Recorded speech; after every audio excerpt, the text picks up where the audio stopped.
प्रज्वालितोद्यानमयप्रदीपः प्रपन्नपारिजाताय स्तोत्रवेत्रैकपाणये ज्ञानमुद्राय कृष्णाय गीतामृतदुहे नमः। सर्वोपनिषदो गावो दोग्धा गोपालनन्दनः पार्थो वत्सः सुधीर्भोक्ता दुग्धं गीतामृतं महत्। वसुदेवसुतं देवं कंसचाणूरमर्दनं देवकी परमानन्दं कृष्णं वन्दे जगद्गुरुम्। भीष्मद्रोणतटा जयद्रथजला गान्धारनीलोत्पला शल्यग्राहवती कृपेण वहनी कर्णेन वेलाकुला। अश्वत्थामविकर्णघोरमकरा दुर्योधनावर्तिनी सोत्तीर्णा खलु पाण्डवैरणनदी कैवर्तकः केशवः। पाराशर्यवचः सरोजममलं गीतार्थगन्धोत्कटं नानाख्यानककेसरं हरिकथा सम्बोधनाबोधितं।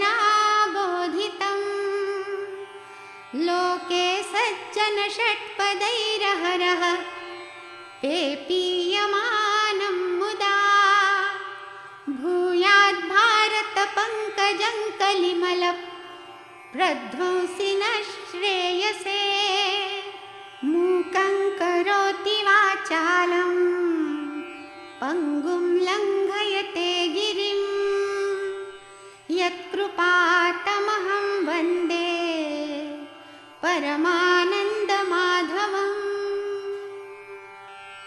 अथ माहात्म्यं गीताशास्त्रमिदं पुण्यं यः पठेत् प्रयतः पुमान् विष्णोः पदमवाप्नोति भयशोकादिवर्जितः। गीताध्ययनशीलस्य प्राणायामपरस्य च नैव सन्ति हि पापानि पूर्वजन्मकृतानि च। मलनिर्मोचनं पुंसां जलस्नानं दिने दिने सकृद्गीताम्भसि स्नानं संसारमलनाशनम्। गीता सुगीता कर्तव्या किमन्यैः शास्त्रविस्तरैः या स्वयं पद्मनाभस्य मुखपद्माद्विनिसृता। भारतामृतसर्वस्वं विष्णोर्वक्त्राद्विनिःसृतं। गीता गङ्गोदकं पीत्वा पुनर्जन्म न विद्यते। सर्वोपनिषदो गावो दोग्धा गोपालनन्दनः पार्थो वत्सः सुधीर्भोक्ता दुग्धं गीतामृतं महत्। एकं शास्त्रं देवकी पुत्रगीतम् एको देवो देवकी पुत्र एव। एको मन्त्रस्तस्य नामानि यानि कर्माप्येकं तस्य देवस्य सेवा।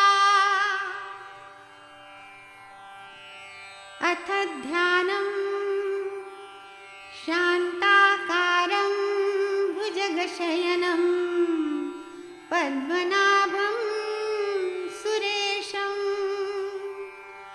विश्वाधारं गगनसदृशं मेघवर्णं शुभांगं लक्ष्मीकान्तं कमलनयनं